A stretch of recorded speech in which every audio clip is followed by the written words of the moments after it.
Welcome back to Aspiring Creator, where I have 15 minutes because I need to go and pick the kids up from school. So we have a list of things we're going to get through, things I've written down from the last week. That's obviously things have been happening in the YouTube world.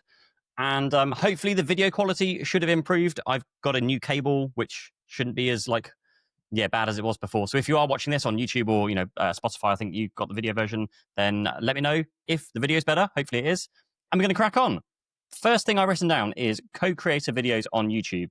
Now, this is a new feature that's just rolled out on YouTube platform where you can basically co-create videos together. So one person can upload a video to their channel.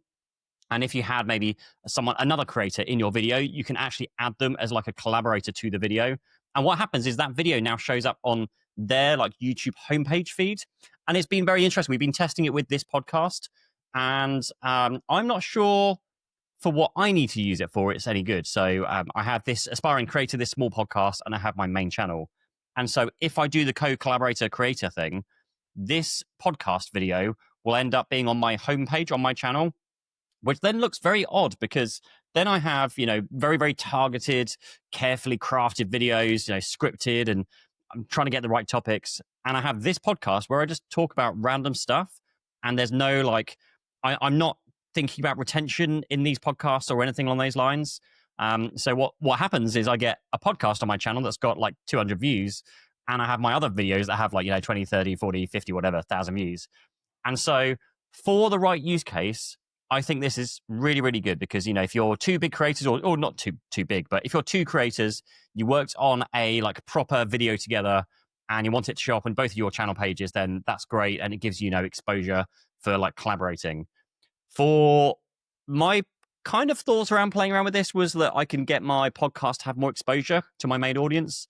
But I don't know. I'm wondering whether we should do this because having it live on my homepage, then we have the whole issue of some of your videos don't get views. And actually, I would rather those videos sit on the podcast tab of my homepage. So again, going to play around with that. But that is a new thing that is available. Next up, and this was quite exciting for me, like a personal milestone, is we've hit our first ever 1 million view long form video. We've had lots of shorts that have done, 5, 10, 15 million views, stupid shorts, but this is our first long form video. And so I wrote a LinkedIn post, follow if you're not already on LinkedIn. And I kind of broke it down because I found it really fascinating just to look at some top level figures, but also how that's then related later on. So we posted a video, which was our Monitor's Buyer's Guide, and 504 days later, it's reached over 1 million views. So we've had to wait a very long time for this video to do 1 million views. Now, over that time, it has generated over £5,000 in YouTube Google AdSense, and it has brought in 4,200 subscribers. Now, for the products that we featured within the video, there was only really there were more, but there were two key products. There was a Dell monitor, which has generated well over £100,000 worth of sales for Dell, who I wrote on my post, who still refuse to sponsor any of our videos. And I say refuse. We were working with a brand that then was talking to Dell, and we were working with Dell's affiliate team, and they're like, "Wow, we're speaking to Dell, and we're seeing if they would want to sponsor something," and they basically don't want to sponsor something, which is annoying because then on the flip side, they got a free video instead, which has generated tons of sales. So that now reinforces the whole we don't need to pay because people are just going to make videos and we're going to sell stuff.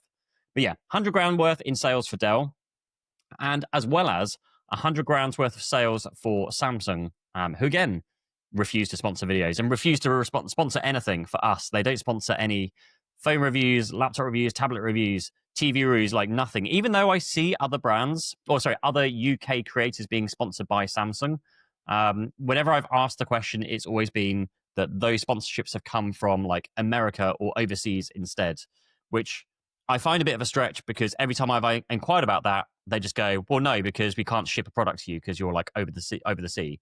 Whereas you need to work with the UK Samsung because they can ship products to you because they're in the UK.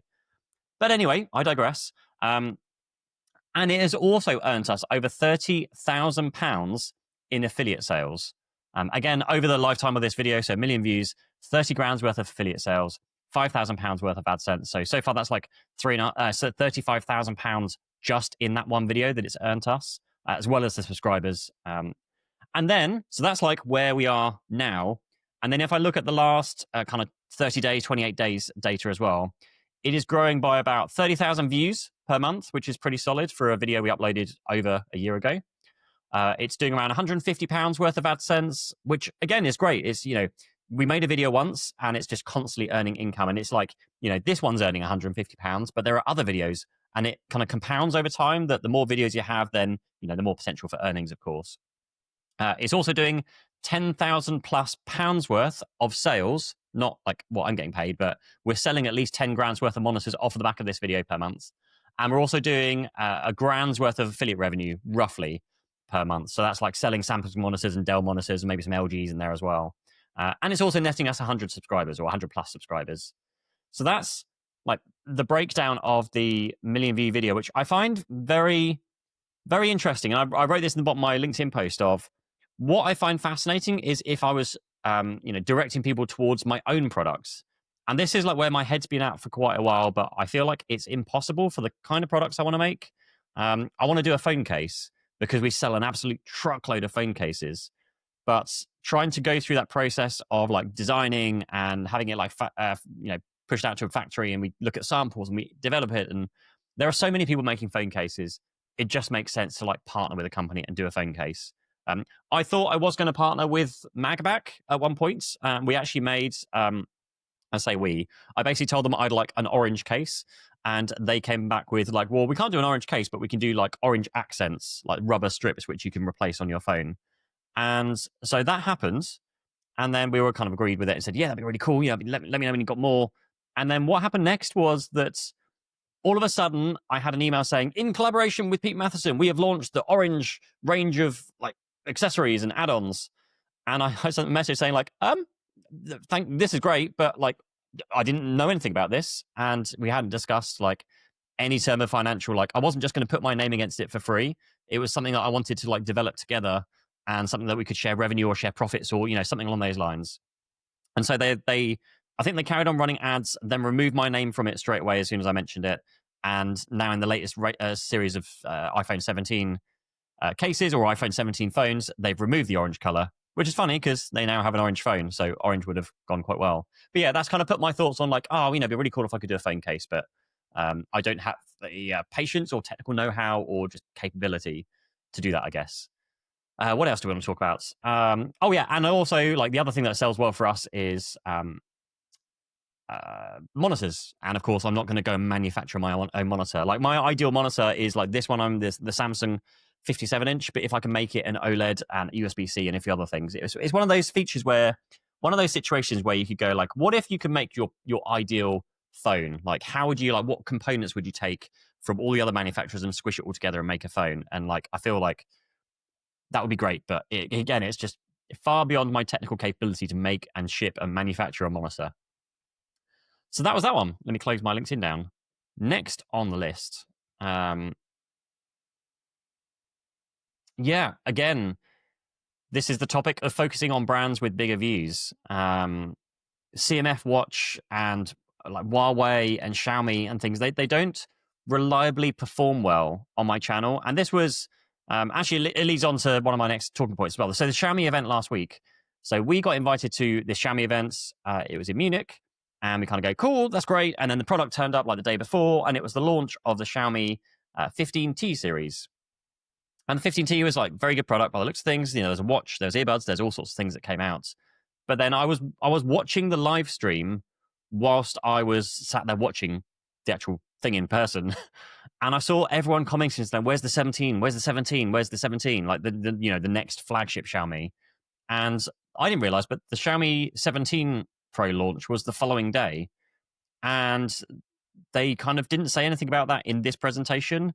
And then there was a global, it was a Chinese launch of the Xiaomi 17 Pro, which funnily enough, they renamed to be like Pro and Pro Max and copied a lot of the iPhone features, but like absolutely demolished it in terms of like the specs. It's just incredible. But when those videos came out, so the following day, the 17 series launches, and there's like, I really struggle with how this all works, because when videos are published to YouTube, like the world watches the videos. So even though the Xiaomi 17 is only available in like China, the world is still very, very interested in it. And, you know, all the big names like Marquez, Mr. Who's the Boss, like all the big kind of big channels got their hands on the 17. In which case, it feels like to me as the creator that the 15T that I was there for the day before is kind of dead. It's kind of pointless because why? Like, again, it depends on your channel, but our channel generally covers the flagship phones and flagship launches. And so, again, I struggle with the more budget range of options because our viewers don't seem that interested in the budget kind of phones. And sometimes they do, sometimes they don't, but it's like so unpredictable that my general thought is we should just stop doing them. And actually, we've started saying no to quite a few of the brands. I'm meant to be at an Oppo event today, like now, actually. Right now, it's happening. But I decided not to because I've had a manic week. I'm going away on a brand trip next week. Not a brand trip, I'm going to Vid Summit next week. This week, whilst we listen to this, I'll be on Vid Summit. And just I just needed to be at home for a bit and catch up on things. And again, just maybe focus on what's bringing in the money, bringing in the views, and doing quite well. This is doing well. The only thing that always happens with me is I get FOMO. I'm like, all my friends at these Oppo and Xiaomi and Huawei events, and sometimes the events are amazing and the experience is incredible, but I just struggle to make content on them.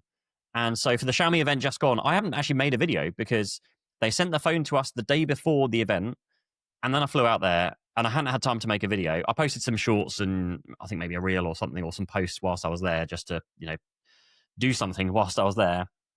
But our process for making videos is a process. We can't just be like, oh, cool, we're going to make a video and post it now, because our editor's backed up with videos. They've got a regular influx of videos, which we're shooting here. So we can't just throw extra videos in at very, very short notice.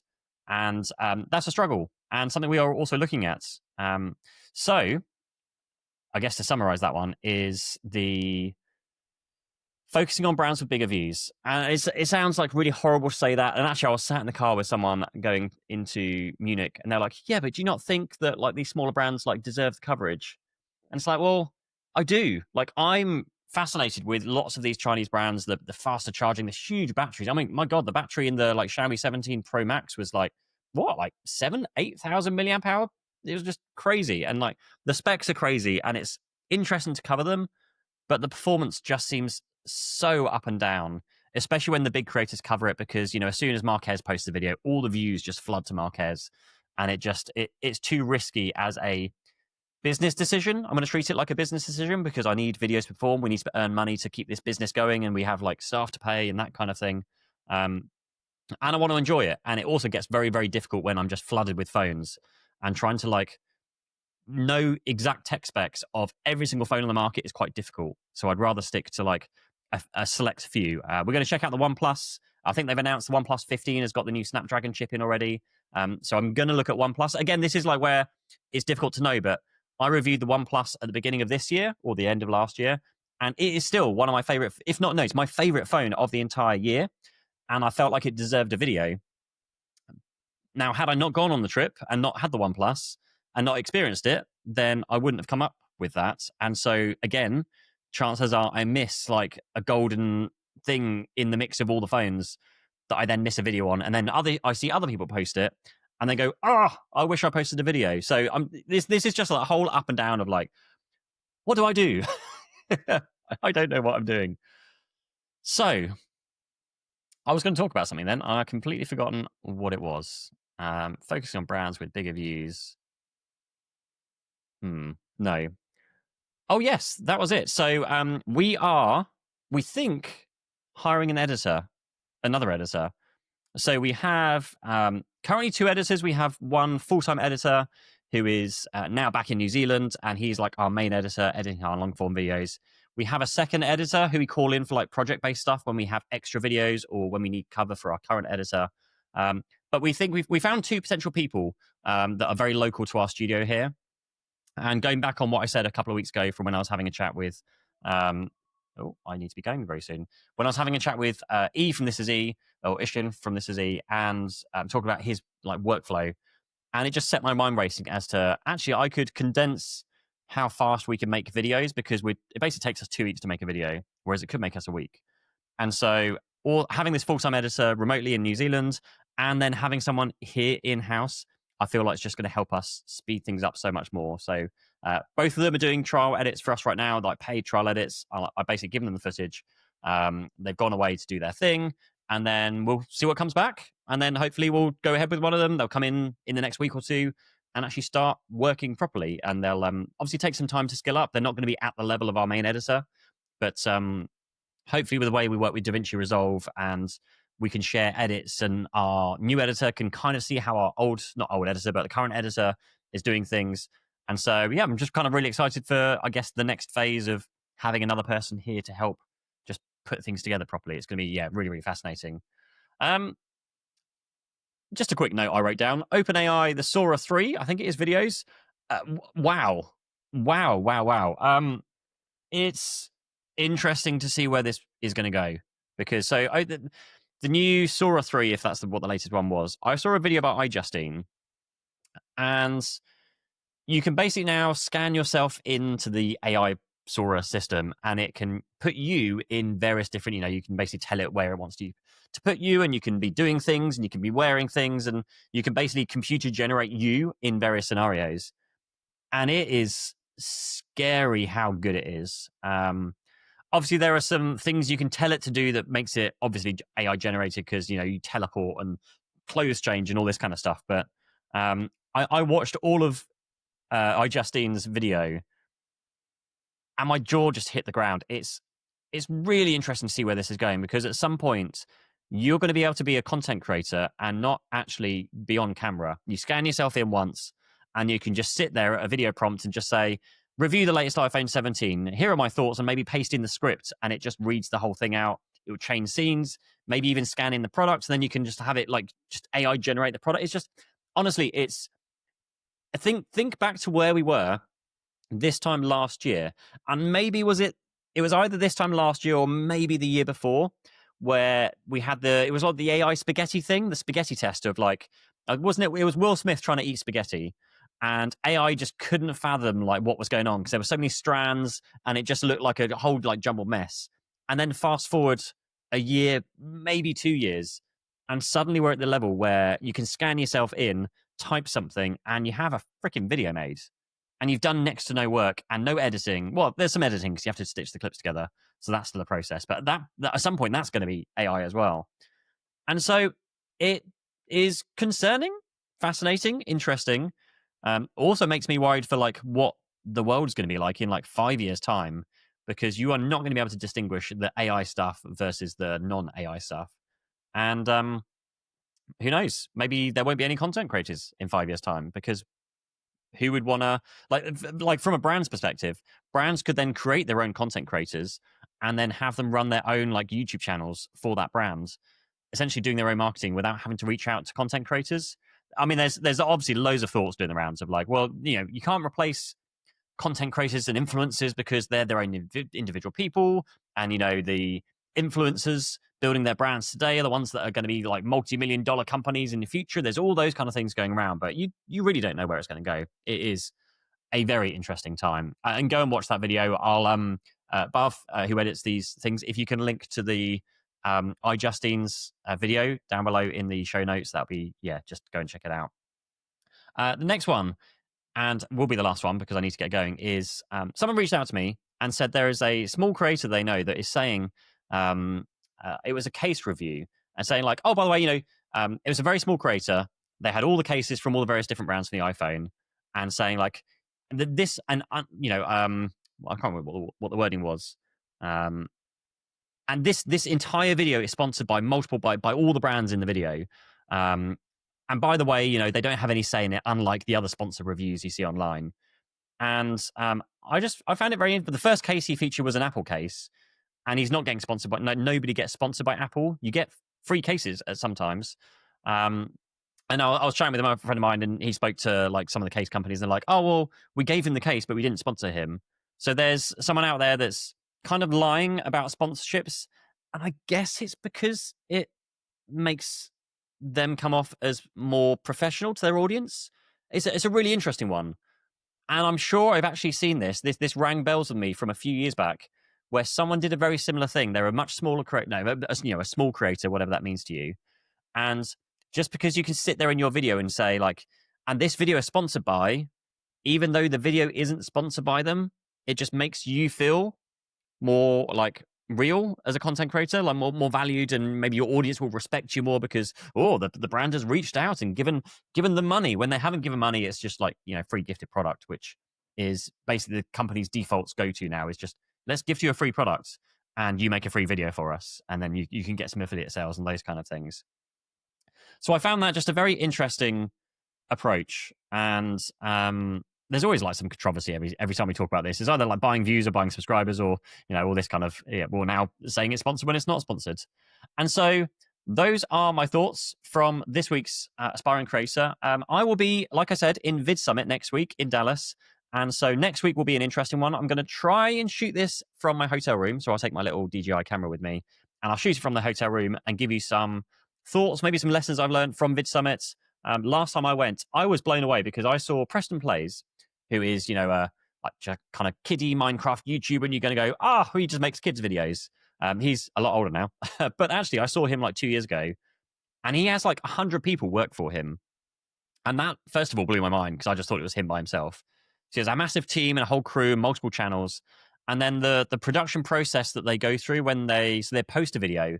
And if the video doesn't perform as well as it should perform, then they have like messages go through their Discord channels, and it will, like, if the video's click-through rate isn't right, it will go through to the packaging team to repackage the video. So they'll retitle it or re-thumbnail it.